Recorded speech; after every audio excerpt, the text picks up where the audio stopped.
البشوات كانوا بيشربوا في حذائها، ووزير المالية كان بيولع لها السيجارة بورقة ب50 جنيه. حكاية ميمي شكيب واختها مش مع أي حد، مع الملك فاروق وحاشاته قبل الشهرة. واحدة اختارت ما تخلفش وتعيش حياة مستقرة، والتانية اختارت الشهرة والمجد والسياسة والغموض والنهاية المأساوية. قبل ما تحترف التمثيل كانت الفنانة ميمي شكيب نجمة سهرات الأمراء والبشوات وأولاد الزوات، وكان جمالها اللافت بيجمع حواليها رجالة كتير قوي، لدرجة انه اتقال ان البشوات كانوا بيشربوا في لا مؤاخذة الجزمة بتاعتها، وإن أمين باشا عثمان كان بيستقبلها في مكتبه في وزارة المالية. مش بس كده، ده كان بيولع لها السيجارة بورقة من أمه 50 جنيه. خلينا نتكلم الأول عن النشأة الأرستقراطية. أمينة شكيب أو ميمي، أبوها كان شركسي وكان من كبار الضباط، وجدها باشا من الأتراك، وأمها تركية وجدتها كمان تركية. وهي اتولدت في حلوان، كانت أخت ل12 أخ وأخت، لكن الزمن ما سابش منهم غيرها هي وأختين، أكبرهم زينب شكيب أو زوزو شكيب، وكانت أكبر من ميمي ب4 سنين. أبوهم كان راجل شديد قوي وما كانش بيسمح لهم بالخروج غير للمدرسة بس، لكن ميمي كانت دلوعة وفرفوشة كده وما بتحبش النكد. أمهم كانت سيدة أرستقراطية جدا، بتتكلم 7 لغات، العربية مش منهم، إيطالي وفرنساوي وأسباني وغيرها. وبناتها كانوا زيها ما يعرفوش يتكلموا عربي، دخلوا مدرسة كانت للراهبات وبنات العائلات. لكن فجأة والد ميمي وزوزو اتوفى، والأم مش عارفة تاخد ورثها من أهله عشان تصرف على بناتها. عشان كده ما كانش قدامها غير حل واحد، إنها تنزل تشتغل. ومن هنا اتقلبت حياة ميمي وزوزو من طرف ورفاهية لفقر وحوجة. ميمي بقى عندها 13 سنة، وتقدم لخطبتها راجل غني قوي. هو صحيح كان أكبر منها ب20 سنة، وهي عيلة لسه عندها 13 سنة، إلا إنها وافقت عليه وقالت هتطلع من الحبسة والعيشة اللي هي عايشاها وتعيش في العز والهنا. لكن اللي ما كانش في حسبانها الحرمان اللي هتعيشه مع الراجل ده. الراجل ده منعها إنها تشوف الشارع، وكان أصعب من أبوها. ومش بس كده، دي اتفاجئت إنه بعد 3 شهور اتجوز عليها، وهي كانت يدوب حامل في شهورها الأولى. طبعا اتصدمت صدمة كبيرة، عملت لها شلل مؤقت، ولما خلفت أصرت تتطلق منه. ميمي عاشت حياة صعبة كلها وحدة وحرمان في جوازاتها، وكان ملاذها الوحيد هو الكتب. كانت بتقرأ روايات وكتب فرنسية بنهم شديد جدا، ومن خلالها عرفت إن في مسرح وسينما وتمثيل، برغم إن عمرها ما شافت مسرحية ولا فيلم قبل كده. لكن الروايات فتحت لها باب جديد للحياة. ميمي بتقول: أنا وزوزو أختي عمرنا ما فكرنا إننا ندخل مجال الفن، ولا جات الفكرة حتى في دماغنا. كل علاقتنا بالفن كانت إعجاب بالأغاني والمسرحيات، وكمان صداقة قوية بين والدي الله يرحمه ونجيب الريحاني. وفي يوم من الأيام نجيب الريحاني كان قاعد بيتغدى معاهم في البيت، بص للبنات وقال: انتوا كبرتوا فجأة. ومن هنا بدأ يفكر يضمهم لفرقته. ما هم كانوا حلوين قوي، عيون زرق وشعر أصفر، يعني شبه نجمات السينما. زوزو كانت أجرأ بكتير، دخلت الأول الفرقة وبعدها ميمي لحقتها، ومن اللحظة دي حست إنها اتولدت من جديد على المسرح. ميمي طلبت من الريحاني يعمل لها دور بطولة مخصوص، وفعلا كتب لها مسرحية حكم قراقوش، واللي كانت بداية مشوارها مع الفن. أما الليلة دي ما تتنسيش، الريحاني كان مرعوب إنها تفشل، وقال للملقن: لو نجحت ميمي في الفصل الأول هديك 5 جنيه حلاوة. طلعت ميمي المسرح وهي على وشك الإغماء، لكن كملت ونجحت، والملقن خد ال5 جنيه وقال كمان: هحتفظ بيهم تذكار من الريحاني. وفي يوم من الأيام فوجئت ميمي شكيب بالفنان نجيب الريحاني بيقدمها في غرفته لأحمد حسنين باشا، القيم على الديوان الملكي وقتها وأستاذ الملك فاروق، قبل ما يتم الاتفاق على عرض إحدى مسرحياته على مسرح قصر عابدين. مسرحيات كشكش بيه، واللي كان بيقدمها الريحاني وهتتعرض في قصر عابدين، وتلعب فيها ميمي شكيب دور فتاة رومية شقراء. بعد ما اتعرضت المسرحية قدام الملك، دعا الملك الفرقة كلها على العشاء. الريحاني انتهز الفرصة وقدم ميمي شكيب للملك، وهنا بدأ بقى دلدول الملك زي ما انتوا عارفين يحوم حواليها ويغازلها، وخدها معاه وراح للملك، اللي ابتسم لها وسألها: تحبي تشربي ايه؟ فرد نجيب الريحاني وهو بيضحك: دي بتشرب المحيط كله.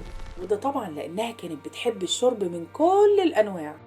وانا ما قلتلكمش، ميمي اصلا كانت معروفة انها من سن 17 سنة وهي بتشرب ازازة الويسكي كاملة. كانت بتحب الخمرة قوي، ست خمرجية على حق زي ما بيقولوا. في اليوم اللي بعده وصلت هدايا من القصر لبيت ميمي، واتصل بيها دلدول الملك بنفسه يطمن إنها وصلت، وقال لها إن الملك قرر يشوفها في مسرحية حكم قراقوش على مسرح الأوبرا. وفي عرض سنة 1941 قدمت ميمي رقصة مثيرة جدا قدام الملك. الرقصة الأصلية كان مدتها 3 دقايق بس، لكن لما قدمتها ميمي مدت المدة ل 15 دقيقة كاملة، وده كان بسبب انبهار الملك اللي كان عمره وقتها 21 سنة بس، لدرجة إنها عادت الرقصة مرة تانية عشان خاطر عيونه. وفي اليوم اللي بعده رن تليفون بيت ميمي، كان اللي بيتصل بيها دلدول الملك، وقال لها كنتي منورة امبارح، ليه ما تشرفيناش على العشاء في القصر النهاردة؟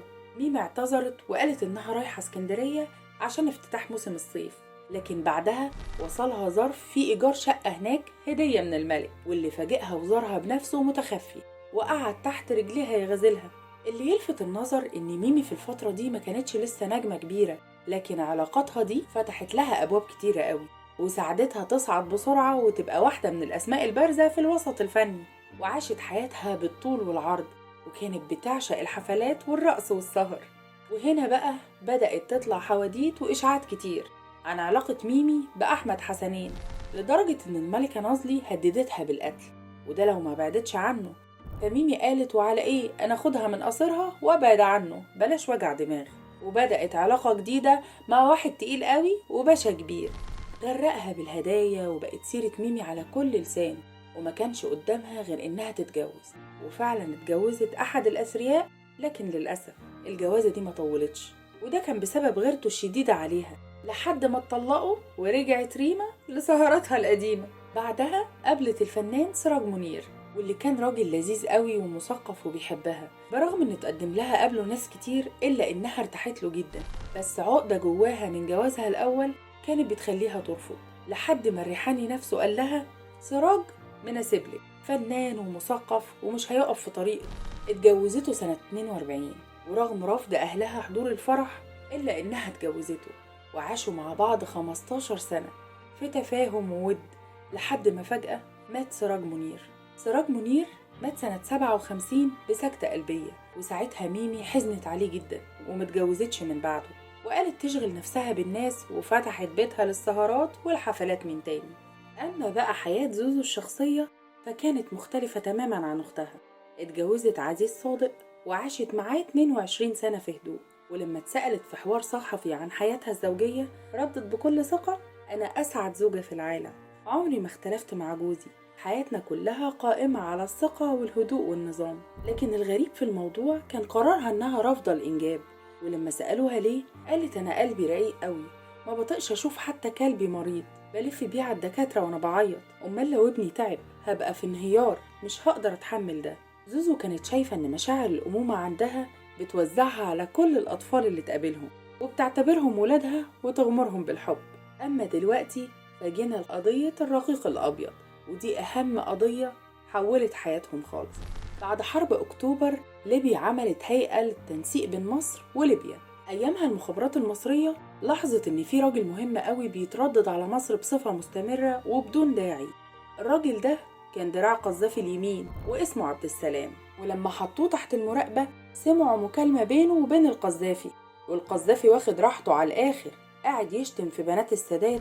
وطبعا السادات غضب جدا لما سمع المكالمة، وبصراحة عنده حق، أي حد هيسمع ولاده بيتشتموا هيتجنن. وأمر السادات وقتها بمراقبة عبد السلام 24 ساعة.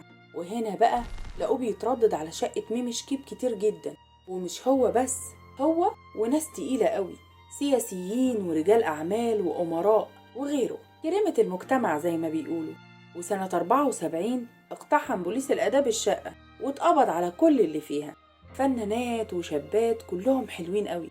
عشان كده القضية دي اتسمت بالرقيق الأبيض أو قضية الآداب الكبرى، وطلعت أوامر للصحف إنهم ينشروا القضية دي ويتكلموا عليها جامد قوي. لكن طبعا انتوا عارفين إن المقصود ما كانش ميمي خالص، كان عبد السلام والقذافي. والسادات قدر ساعتها يعلمهم ويديلهم قرصة ودن كده عشان ما يعملوهاش تاني. وفضلت جلسات محاكمة القضية حوالي 170 يوم، والجلسات دي كانت سرية طبعا علشان الأسماء الكبيرة اللي كانت في القضية دي، وأهمهم كان صفوت الشريف. لحد ما ميمي وصحباتها خدوا البراءة علشان ما تقبضش عليهم متلبسين. لكن بعد ما خرجت من السجن حياتها اتشقلبت، دخلت في أزمات نفسية جامدة لدرجة إنها راحت مصحة نفسية تتعالج. ورغم إنها أخدت البراءة إلا إنها اختفت تقريبا من الأضواء وما قدمتش غير أعمال قليلة قوي. الوسط الفني نفسه اداها ظهره، لا مخرج عاوز يرشحها ولا منتج عاوز يتعامل معاها، برغم إن فنانات من اللي كانوا معاها في القضية اشتغلوا والدنيا موقفتش معاهم، وفي منهم كمان اللي نجمه صعد بعد القضية أكتر وأكتر. وفضلت ميمي عايشة من غير أمل ولا رجوع حقيقي للفن. كان آخر فيلم ليها السلخانة. من كتر الظروف الصعبة اللي كانت بتمر بيها اضطرت تقدم على معاش استثنائي من صندوق معاشات الأدباء والفنانين في وزارة الثقافة، وللأسف محدش وقف معاها غير زوزو أختها. ولما اتقفلت الدنيا في وشها قالت لأ، أنا مش هقع لوحدي، وبدأت تهددهم وقالت لهم لو ما شفتوليش حل أنا هتكلم وأقول على كل حاجة. ومش بس كده، دي هددت إنها هتقول على أسماء كل الشخصيات المهمة اللي كانت بتجيلها الشقة، وبالتالي ما كانش في حل غير إنهم يخلصوا منها. وبنفس طريقة وفاة سعاد حسني سنة 1983 اتلقت ميمي شكيب مرمية من شباك شقتها في وسط البلد وماتت فورا. محدش عارف مين اللي عمل كده، وابتدت الناس وقتها تقول إن اللي حصل ده مدبر وليه علاقة بالقضية المشهورة اللي اتسجنت بسببها. وفي الآخر القضية اتأيدت ضد مجهول. وبعد سنين طويلة صرحت برلانتي عبد الحميد، وده طبعا بعد ما وقع صفوت الشريف وأعوانه، إن صفوت هو اللي قتل ميمي شكيب، وإن شبكة الدعارة دي اللي كانت في بيتها هو اللي كان مسؤول عنها. أختين لكن طريقين مختلفين. قصة ميمي وزوزو شكيب بتورينا مفترق الطرق اللي ممكن يقف قدام أي إنسان. زوزو اختارت الهدوء والاستقرار والزواج السعيد من غير عيال، وفضلت فنانة محترمة لحد ما توفت بعيد عن الفضايح. أما ميمي فاختارت الأضواء والشهرة، دخلت قصور الملوك وعاشت وسط النفوذ والسياسة، لكن في الآخر وقعت في دوامة الفضايح والأسرار وانتهت نهاية مأساوية. وفي الحالتين الاتنين بقوا جزء من ذاكرة الفن المصري. زوزو اللي كانت رمز للالتزام والهدوء، وميمي اللي كانت رمز للمجد اللي تحول لمأساة. وبكده أنا خلصت حكاية النهاردة عن زوزو وميمي شكيب. هستنى آرائكم في التعليقات واشوفكم في حكاية جديدة من حكايات المشاهير. سلام.